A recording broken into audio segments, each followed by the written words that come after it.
Actually, dito po ang aking nanay. Wala ko siya nandito.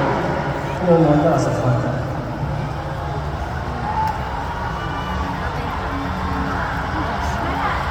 Pero for the first time, Andiyan yung tatay niya.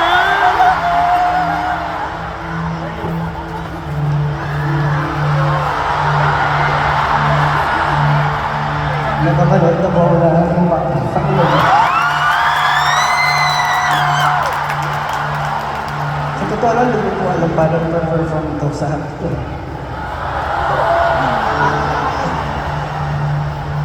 Pero dahil ko,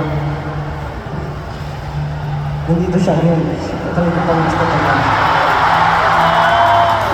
Gusto ko po sa iyo na kung kayo din,